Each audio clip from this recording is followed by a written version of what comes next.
The gunshot echoed across the Montana prairie, startling a flock of birds into flight as Quentin Rodgers reined in his stallion at the crest of the hill. It was 1878, and the setting sun painted the sky in hues of orange and crimson, casting long shadows across the rugged landscape below. From his vantage point, he could see a thin trail of smoke rising from a small campfire near the bend of the creek, and what appeared to be movement nearby. Something wasn't right. Quentin had been riding for 3 days, tracking a gang of outlaws who'd robbed the bank in Fort Benton. As a bounty hunter with a reputation for bringing in his quarry alive rather than dead, he'd earned both respect and resentment throughout the territory. He squinted against the fading light, his hand instinctively moving to the Colt revolver at his hip. Another shot rang out, followed by a scream that made his blood run cold. "Damn it all," he muttered, urging his horse forward. Thunder, his loyal black stallion, responded immediately, hooves pounding against the hard-packed earth as they descended toward the campsite. As they drew closer, Quentin could make out the shape of a wagon, its canvas cover torn and flapping in the evening breeze. The fire was dying down, little more than embers now, and there, huddled beside it, was a small figure, a child. Quentin slowed Thunder to a walk as they approached, not wanting to frighten the little one any further. The girl he could see now, it was a girl of perhaps 6 or 7, was sobbing, her face streaked with dirt and tears, golden curls falling in tangles around her shoulders. "Hello there," he called softly, dismounting several yards away. "Are you hurt, little one?" The child's head snapped up, her eyes wide with terror. She scrambled backward, nearly into the embers of the fire. "Watch out!" Quentin lunged forward, pulling her away from the danger. She fought against his grip, her small fists pounding against his chest. "Let me go. My paw will shoot you dead." Her voice was raw from crying, but there was a fierce determination in it that made Quentin pause. "I'm not here to hurt you," he said, releasing her, but keeping himself between her and the fire. "My name is Quentin Rodgers. I heard gunshots. What happened here?" The girl sniffled, wiping her nose with the back of her hand. "Bad men came. They shot Pa." Her voice broke. "Ma told me to run and hide in the trees. She said not to come out no matter what I heard." Quentin's jaw tightened as he surveyed the scene. He could see blood stains on the ground near the wagon, but no bodies. "Where is your pa now? And your ma?" "The men took Pa away after they shot him. Then they grabbed Ma and rode off." Fresh tears spilled down her cheeks. "I wasn't supposed to come out, but it got dark, and I was scared." Quentin knelt down to the child's level. "What's your name?" Emma Blackburn." She hiccuped through her tears. "Emma, that's a pretty name." He offered a gentle smile. "How long ago did this happen?" "When the sun was up there." She pointed to a spot in the sky that suggested mid-afternoon. Quentin glanced at the horizon. 3, maybe 4 hours ago.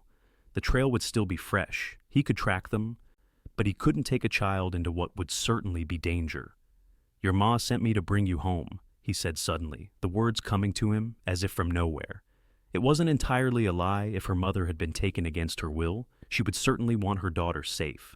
Emma's eyes widened. "Ma sent you? But how? The bad men took her. She managed to get away for a moment, just long enough to tell me where to find you." Quentin kept his voice steady, hoping the child wouldn't detect his deception. "She's waiting for us at a safe place, but we need to hurry." Emma regarded him suspiciously, her small face scrunched in concentration. "What does my ma look like?" Quentin hesitated. "Well, I reckon she's beautiful, like you, with golden hair." The girl shook her head. "Ma's hair is brown. And she has a scar right here." She pointed to her chin. Caught in his lie, Quentin sighed. "You're right, Emma. I haven't met your ma, but I promise you, I'm going to find her and bring her back to you. First, though, I need to get you somewhere safe." "I want to go with you to find Ma," Emma protested, her hands balling into fists at her sides. "It's too dangerous, little one. These men are bad, just like you said." Quentin glanced around, making a quick decision. "There's a settlement not far from here. Good people who will look after you while I track down the men who took your parents." "No!" Emma stamped her foot. "I'm not going with you." Quentin ran a hand through his hair, frustration mounting. "Emma, please. Your ma would want you safe." The girl's eyes suddenly widened, looking past Quentin. "Ma!" she screamed, and bolted around him. Quentin spun, hand flying to his gun, only to see a woman emerging from the trees, her dress torn and dirty, blood trickling from a cut on her forehead. She stumbled forward, catching Emma in her arms and sinking to her knees. "Beatrice! Thank God!" Emma sobbed, clinging to her mother. "My sweet girl," the woman Beatrice whispered, clutching her daughter tight. "I told you to stay hidden." "I was scared, Ma, and this man said you sent him to take me home, but I knew you didn't because he didn't know what you looked like." Beatrice looked up at Quentin, her eyes a startling blue, even in the fading light narrowed with suspicion. "Who are you?" "Quentin Rodgers, madam. I was passing by, heard gunshots." He tipped his hat. "I was trying to help your daughter. By lying to her?" There was steel in her voice despite her obvious exhaustion. "I was trying to get her to safety. I apologize for the deception." Quentin kept his distance, aware of how he must appear to this woman who had clearly just escaped a terrible ordeal. "Are you hurt badly, madam?" Beatrice touched the cut on her forehead. "I've had worse. It's my husband I'm worried about. They shot him, took him with them. Is he—" Quentin couldn't finish the question with the child present. "Alive, last I saw him. They want him to take them to our claim." Her voice dropped to ensure Emma wouldn't hear. "We found gold, Mr. Rodgers. Not much, but enough to make men kill for it." Quentin nodded, understanding dawning. "How many men?" "4. Led by a man they called Jericho." Quentin's blood ran cold. Jericho Kane was notorious throughout the territory, a ruthless killer who'd evaded capture for years. "Mrs. Blackburn, Jericho Kane is dangerous, more than dangerous. It's Beatrice, and I'm aware of his reputation." She stroked Emma's hair, her eyes never leaving Quentin's face. "I need your help, Mr. Rodgers. They're going to kill my husband once he shows them the claim." Quentin considered his options. He'd been tracking another gang entirely, but they could wait. A man's life hung in the balance here.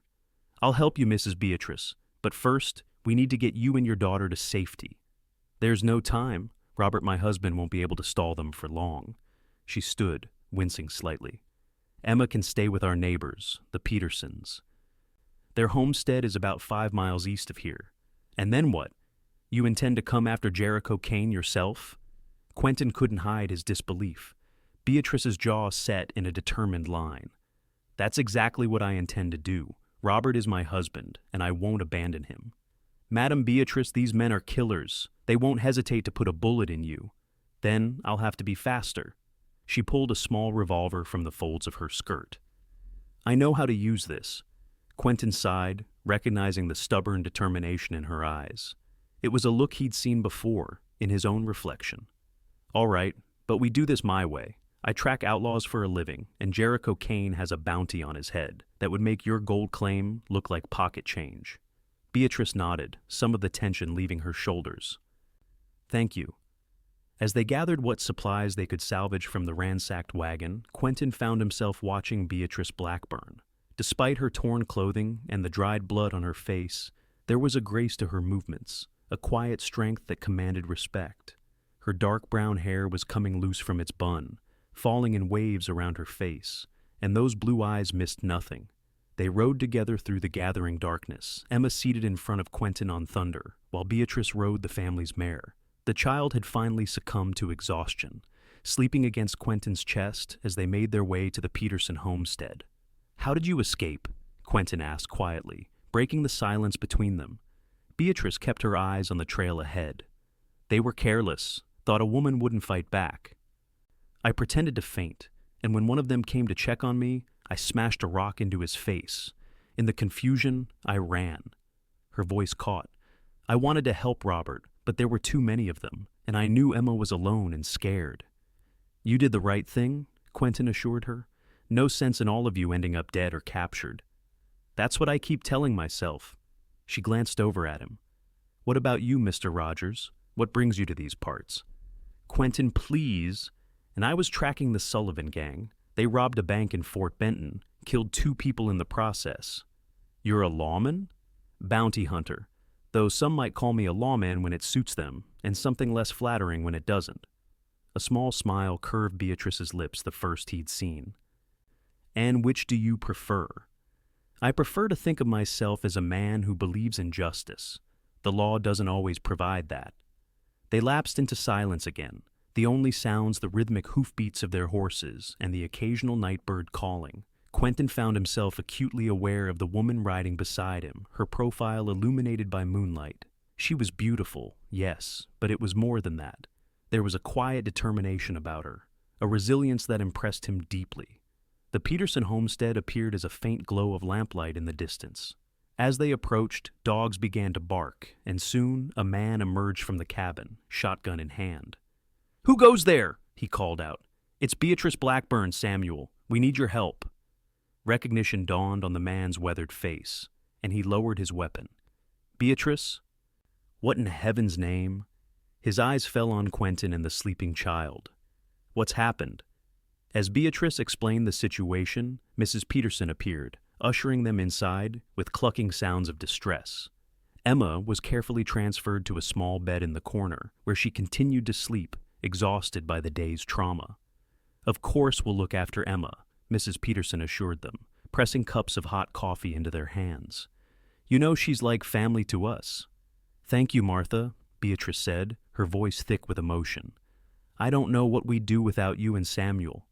As the women spoke, Quentin conferred with Samuel Peterson about the terrain where the gold claim was located. According to Peterson, the area was rugged, with plenty of places for ambush. Not ideal for a rescue mission, but they had little choice. "You'd be a fool to go after Jericho Kane," Peterson warned. "That man's got the devil in him." "Maybe so," Quentin replied, "but I've dealt with his kind before." They left within the hour, after Beatrice had said a tearful goodbye to her daughter, promising to return with her father.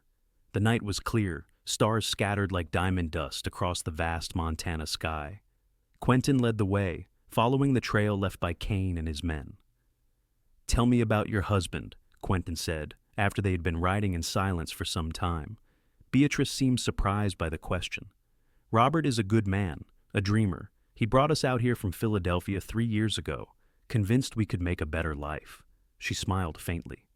"He was a professor there, but he's always had gold fever. When we actually found some, I thought he might burst with excitement." "And you? Did you share his dream of striking it rich in the West?" "I came for him, not for gold. I would have been content in Philadelphia, teaching music to young ladies as I'd done since I was 18. She paused. "But I love him, and Emma adores her father. His happiness became ours." Quentin nodded, ignoring the unexpected twinge of disappointment her words caused. Of course she loved her husband. What kind of woman would risk everything to save a man she didn't love? "What about you, Quentin? Is there someone waiting for you somewhere?" "No," he replied simply. "This life doesn't lend itself to settling down." "A man who hunts other men for money," she mused. "It must be a lonely existence." "I've never much thought about it," he said, though this wasn't entirely true. There were nights, camped alone beneath the stars, when the silence pressed in so hard he could scarcely breathe. It's a job that needs doing, but surely there are other jobs, ones that don't require you to risk your life daily. Quentin shifted in his saddle. "My father was killed by outlaws when I was 14. My mother and sister, too. I was away, working at a neighbor's farm." The words came unbidden, surprising him. He rarely spoke of his past. "The men who did it were never brought to justice, so I decided I'd make sure others like them were." Beatrice was quiet for a long moment. "I'm sorry, Quentin. That's a terrible burden for a boy to bear." "It was a long time ago. Some wounds never fully heal," she said softly. "They just become part of who we are." The conversation faded as they focused on the trail. As the night deepened, the tracks became harder to follow, and Quentin suggested they rest until dawn. Beatrice reluctantly agreed, her exhaustion evident despite her determination. They made a cold camp in a small grove of trees, not risking a fire that might alert Kane and his men to their presence. Quentin offered Beatrice his bedroll, which she accepted after initial protests. They ate jerky and hardtack in silence, the weight of their mission hanging between them. "Try to get some sleep," Quentin advised. "Tomorrow will be difficult." Beatrice nodded, wrapping herself in the bedroll. Thank you, Quentin, for helping us when you didn't have to. Get some rest, he repeated, settling himself against a tree trunk, his rifle across his lap. As Beatrice's breathing evened out in sleep, Quentin kept watch, his thoughts troubled. He'd pursued dangerous men before, but something about this felt different. Perhaps it was the woman sleeping a few feet away, or the memory of the child's trusting face as he'd lied to her. For the first time in years, Quentin felt the weight of someone else's hopes riding on his shoulders, and it unsettled him. Dawn broke with a subtle shift of light across the eastern horizon. Quentin, who had dozed intermittently throughout the night, rose to check their surroundings. The trail was clearer in the morning light, and he estimated they were perhaps 4 hours behind Kane and his men. "They're heading for the mountains," he told Beatrice as she joined him, her face still bearing the marks of yesterday's ordeal, but her eyes clear and determined. "That's where our claim is," she confirmed. "There's a small valley with a stream running through it. The gold is in the stream bed." They ate quickly and mounted up, pushing their horses as fast as the terrain would allow. The landscape grew increasingly rugged as they approached the foothills, the trail winding through stands of pine and across rocky outcroppings. "How much further?" Quentin asked as they paused to rest the horses near midday. "Another hour, perhaps," Beatrice replied, scanning the horizon. "There's a ridge that overlooks the valley. We should be able to see them from there." True to her word, they reached the ridge an hour later. From their vantage point, they could see 4 men and a 5th figure, Robert Blackburn, Quentin presumed, moving along the stream bed below. "That's them," Beatrice confirmed, her voice tight. "Robert's showing them where we found the first nuggets." Quentin studied the scene through his field glass. Robert Blackburn was a tall, thin man with a scholarly bearing despite his frontier clothing. He appeared to be walking with a limp, probably from the gunshot wound Beatrice had mentioned. The 4 men with him were rough-looking characters, heavily armed and clearly impatient. "Jericho Kane is the one with the black hat," Quentin said, passing the field glass to Beatrice. "The others are likely hired guns. This won't be easy." "I never expected it would be," Beatrice replied, her hands steady as she observed the men below. "What's your plan?" Quentin considered their options. A frontal assault would be suicide. Stealth and surprise were their only advantages. "We wait until nightfall. They'll make camp, post a guard or 2. That's when we make our move. And until then, we watch, learn their patterns, look for weaknesses." They retreated to a more sheltered position, where they could observe without being seen. As the hours passed, Quentin noted how Kane and his men treated Robert Blackburn roughly, with occasional blows when he moved too slowly for their liking. Beatrice winced each time her husband was struck, but she remained silent, her focus unwavering. "He's stalling them," she whispered at one point, "pretending to be more injured than he is, moving slowly from spot to spot." "Smart man, your husband," Quentin acknowledged, "buying us time." As dusk approached, the outlaws finally made camp near the stream. They bound Robert to a tree, posting 1 man to guard him, while the others built a fire and prepared a meal. Quentin watched their movements carefully, forming a plan. "When it's fully dark, we'll circle around to the east," he told Beatrice.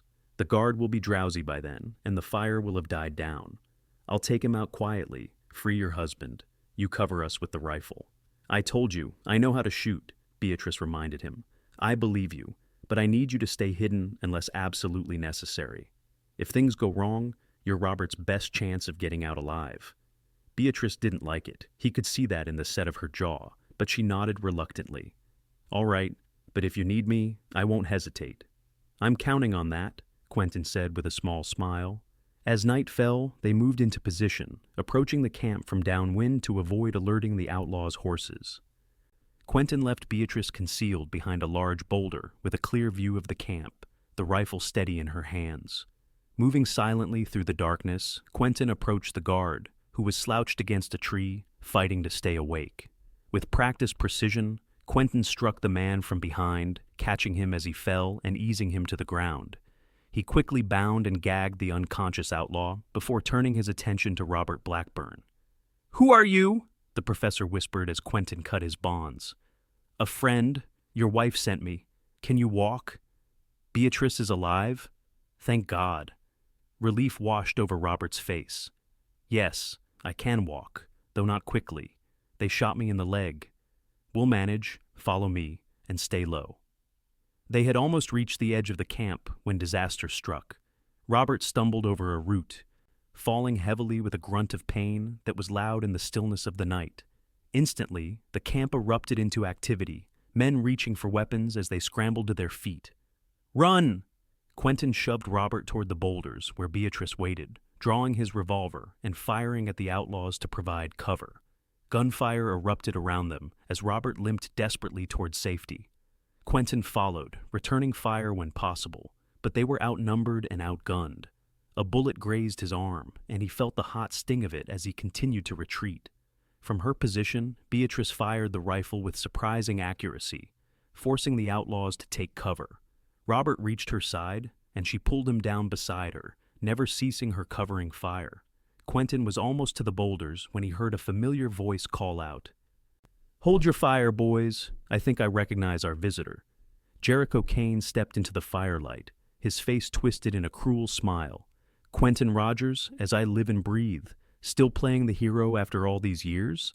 Quentin froze, his revolver trained on Kane. "Let them go, Jericho. Your quarrel's with me now." Kane laughed, a sound devoid of humor. "I don't think so. You see, the professor here owes me a debt. He's going to make me a very rich man." "The claim's not worth dying for," Quentin replied, acutely aware of Beatrice and Robert behind him, their escape route cut off by Kane's men who had circled around. "Maybe not to you. But then, you never did understand the value of things, did you, Quentin?" Kane took a step forward. "Put down your gun, or I'll have my men shoot the happy couple." Quentin hesitated, weighing his options. They were trapped, outgunned, with little hope of escape. Slowly, he lowered his revolver. "Good choice," Kane smirked. "Now, let's have a proper reunion. It's been, 5 years since you killed my brother?" "Your brother was a murderer who got what he deserved," Quentin replied coldly. Kane's face hardened.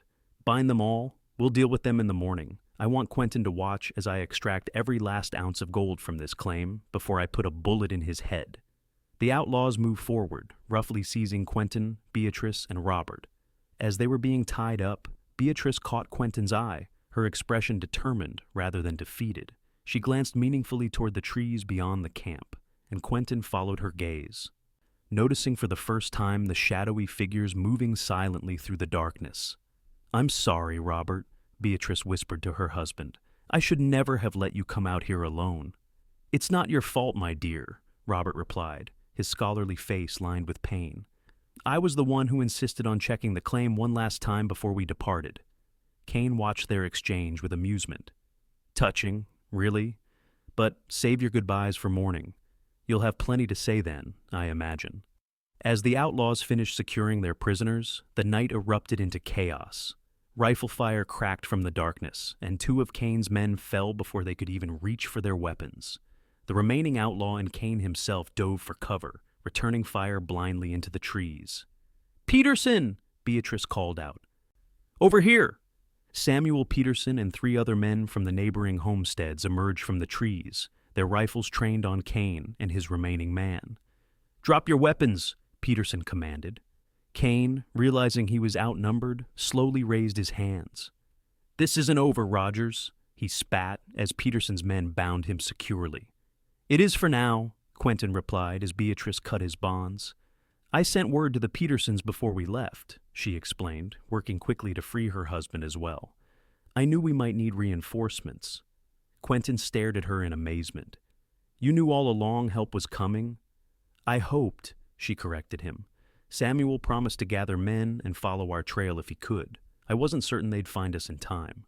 "Your wife is quite the strategist, Professor," Quentin said to Robert, who was being tended to by one of the homesteaders with medical experience. "Indeed she is," Robert agreed with obvious pride. "Beatrice has always been the practical one in our partnership. I dream, and she makes those dreams possible." As Peterson and his men secured the prisoners for transport to the nearest town with a jail, Quentin found himself watching Beatrice as she tended to her husband's wounds. There was a tenderness in her touch, a devotion in her eyes that spoke volumes about their relationship. Yet when she looked up and met Quentin's gaze, something passed between them, an understanding, a connection forged in danger and desperation. She offered him a small, private smile before turning back to Robert, and Quentin felt an unfamiliar ache in his chest. By dawn, they were ready to depart. Kane and his surviving men were securely bound and mounted on their own horses, with Peterson and 2 others assigned to escort them to justice. Robert was loaded onto a makeshift travois, his leg properly bandaged but in need of a doctor's attention. "We'll take him to our place first," Peterson told Beatrice. "Martha can look after him while I fetch the doctor from town." "Thank you, Samuel, for everything." Beatrice embraced the older man warmly. "I don't know what would have happened if you hadn't come." "Neighbors look out for each other," Peterson replied simply. "Besides, Emma would never have forgiven me if I'd let anything happen to her parents." As they prepared to part ways, Quentin found himself reluctant to say goodbye. He'd known Beatrice Blackburn for less than 2 days. Yet she'd somehow worked her way under his skin in a way no woman ever had. "What will you do now?" he asked her as they stood a little apart from the others. "Take Robert home, let him heal. Then, I suppose we'll decide whether to work the claim or sell it and return east." She studied his face. "And you? Will you continue hunting the Sullivan gang?" "That's the plan. They've got a 2-day head start on me now, but I'll find them." Beatrice nodded, her blue eyes solemn. "Be careful, Quentin. The world needs men like you in it. Take care of your family, Beatrice. They're lucky to have you." She hesitated, then reached out to touch his arm lightly. "If you're ever passing through these parts again, you'd be welcome at our table." "I'll remember that," he promised, though they both knew the likelihood of their paths crossing again was slim. With final farewells exchanged, the group separated Peterson and his men, taking Kane and his accomplice to face justice, while Beatrice and Robert headed back to their homestead with the others. Quentin watched them go, standing alone at the edge of the gold claim that had nearly cost them all their lives. With a sigh, he mounted Thunder and turned west, following the faint trail left by the Sullivan gang. The sun was climbing higher now, burning away the morning mist, illuminating the vast landscape that stretched before him. Somewhere out there, outlaws needed catching, justice needed serving.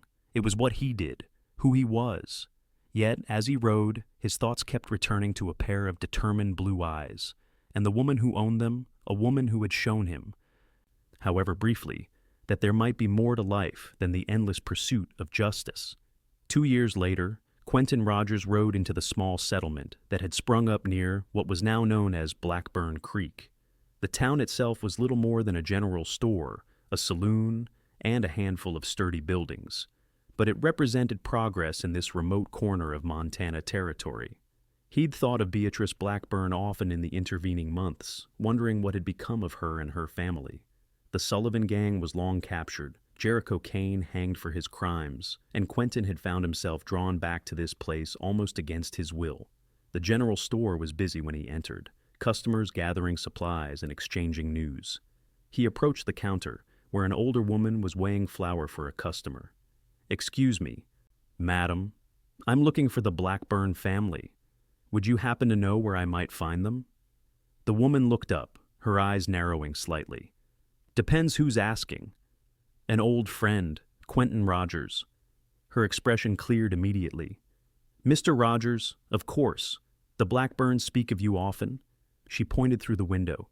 "Their place is just past the creek, can't miss it. The big house with the red roof." Thanking her, Quentin remounted Thunder and followed her directions. The house came into view as he crested a small rise, a substantial 2-story structure with a wide porch and, indeed, a distinctive red roof. Fields of wheat surrounded it, golden in the autumn sunlight, and a barn and outbuildings stood nearby. The Blackburns had clearly prospered. As he approached, a figure emerged from the barn, a man with a scholarly bearing, despite his rough work clothes. Robert Blackburn had filled out some since Quentin had last seen him, looking healthier and stronger. "Professor Blackburn," Quentin called, dismounting as Robert looked up in surprise. Recognition dawned on the older man's face. "Mr. Rodgers, what a pleasant surprise." He strode forward, hand extended. "To what do we owe the honor?" "Just passing through," Quentin replied, clasping his hand. "Thought I'd see how you and your family were faring." "We're doing very well, thanks in no small part to you." Robert beamed. The The claim yielded enough gold to build all this, and I've turned my attention to farming, much safer occupation, as my wife continually reminds me. And how is Mrs. Blackburn? And Emma? Beatrice is well. She started a school for the children in the settlement. And Emma? Why, she's grown like a weed, 9 years old now and full of questions. Robert gestured toward the house. Come, you must stay for dinner. Beatrice would never forgive me if I let you ride away without seeing her. As they approached the house, the front door swung open, and a young girl with golden curls burst out. Pa, Ma says dinner's nearly... She stopped short at the sight of Quentin, her eyes widening. You're the man who found me by the fire, the one who said Ma sent him. Quentin smiled, touched that she remembered. That's right, Emma, though I believe we've established I wasn't entirely truthful that day. Emma, why don't you run and tell your mother we have a guest for dinner, Robert suggested, and the girl dashed back inside, calling for her mother. Moments later, Beatrice appeared in the doorway, wiping her hands on her apron. She froze at the sight of Quentin, her blue eyes wide with surprise. For a moment, neither spoke, simply taking in the changes 2 years had wrought. She was still beautiful, perhaps even more so now. Her brown hair was swept up in a simple style, a few tendrils escaping to frame her face. She'd filled out a bit, the hard angles of frontier life softened somewhat by prosperity, but her posture still spoke of that same quiet strength he remembered. Quentin, she said finally, a smile spreading across her face. You came back. I was in the area, he replied, suddenly feeling awkward under her steady gaze. Thought I'd see how you all were doing. We're doing very well, as you can see. She gestured to the house and fields. The claim was more productive than we ever imagined. Robert has his farm, I have my school, and Emma has friends her age at last. I'm glad, Quentin said sincerely. You deserve this happiness. An odd expression crossed Beatrice's face, something like regret mixed with resignation. Won't you come in? Dinner is almost ready, and you must be hungry after your journey. The meal was pleasant, filled with stories of the settlement's growth and Quentin's adventures over the past 2 years. Emma peppered him with questions about his life as a bounty hunter, which he answered carefully, mindful of her youth. Robert spoke enthusiastically about his farming endeavors and the scientific articles he still contributed to Eastern publications. Beatrice said little, but Quentin felt her eyes on him throughout the evening. After dinner, Robert excused himself to check on a sick horse, taking Emma with him to learn about animal husbandry, leaving Quentin and Beatrice alone in the comfortable parlor. You seem well, Quentin, Beatrice said, pouring him a cup of coffee. As do you. This life suits you. Does it? She smiled faintly. I suppose it does, in many ways. I have my school, my students. Emma is thriving. And the professor? Beatrice set down the coffee pot, her movements deliberate. Robert and I have come to an understanding. We care deeply for one another, but... She hesitated. Some dreams change as we grow. Robert's passion now is his scientific writing. He travels east twice a year to lecture at universities. We have a comfortable arrangement. I see, Quentin said, though he wasn't entirely sure he did. And you? Still hunting dangerous men for bounty? Not as much, he admitted. I've been considering a change, maybe settling down somewhere. Have you? Her eyes met his, and the connection he'd felt 2 years ago sparked between them again, stronger now. Where would you settle, I wonder? I haven't decided yet. Someplace that feels right, I suppose. Beatrice moved to the window, looking out at the fields bathed in the golden light of sunset. I've thought of you often, Quentin. Wondered where you were, if you were safe. He set down his coffee cup and joined her at the window, close enough to catch the faint scent of lavender that clung to her. I've thought of you too, Beatrice, more than I should have. She turned to face him, her expression serious. Robert and I have a deep friendship and mutual respect. We're partners in raising Emma, in building this life, but we haven't been husband and wife in the fullest sense for some time now. She took a deep breath.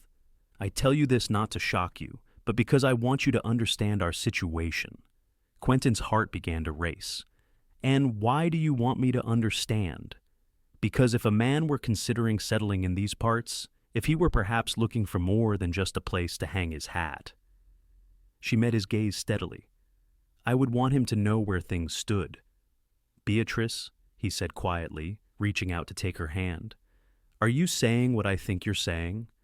I'm saying that life is short and often harsh, that connections like the one we formed 2 years ago are rare, that Emma still speaks of you as her hero." She squeezed his hand. "And that if you were to stay, you would be most welcome." "What about Robert?" "As I said, we have an understanding. His passion is his scientific work. Mine is—" She hesitated. "Well, I'm still discovering what my passion might be. But I know it involves living fully, not just existing." Quentin studied her face, seeing the honesty there, the quiet hope. "I've never stayed in one place for long," he warned. "Never had a real home." "Perhaps it's time you did," she suggested softly. "Perhaps we could build something together, you and I. Something real." Outside, they could hear Emma's laughter as she returned with her father, the sound carrying on the evening breeze. In that moment, Quentin realized he'd been searching for this, not just Beatrice, but the possibility of belonging somewhere, to someone. "I'd like to try," he said at last. "If you're sure." Her smile was like sunrise breaking over the mountains. "I've never been more sure of anything in my life." When Robert and Emma returned, they found Quentin and Beatrice still standing by the window, their hands joined, talking quietly of possibilities and plans. Robert took in the scene with a knowing look, nodding slightly to himself before announcing his and Emma's return. That night, after Emma was asleep and Robert had retired to his study, Beatrice walked Quentin to the barn where he'd be spending the night. Under a sky full of stars, she reached up to touch his face gently. "When you found Emma by that dying fire and told her you'd bring her home, you set something in motion that neither of us could have predicted," she said softly. "I believe some things are meant to be, Quentin. Some meetings are destined, some connections forged by forces greater than ourselves." "I'm not sure I believe in destiny," he replied, covering her hand with his own. "But I believe in second chances, in finding something worth staying for." "And have you found that something?" she asked, her eyes reflecting the starlight. He leaned down, brushing his lips against hers in a gentle kiss that held the promise of many more to come. "I believe I have, Beatrice. I believe I have." Years later, travelers passing through would often stop at the prosperous farm with the red-roofed house. They'd be greeted by a golden-haired young woman, her younger siblings playing in the yard behind her. Sometimes they'd glimpse the owners, a handsome couple working side by side in the fields or teaching at the thriving school in town. Occasionally, an older gentleman with a scholarly air would be visiting, delighting the children with tales of his travels and scientific discoveries. And, if the travelers lingered, they might hear the story of how Quentin Rodgers found a crying child at a dying campfire and promised to bring her home, never realizing that in doing so, he was finally finding his own way home as well.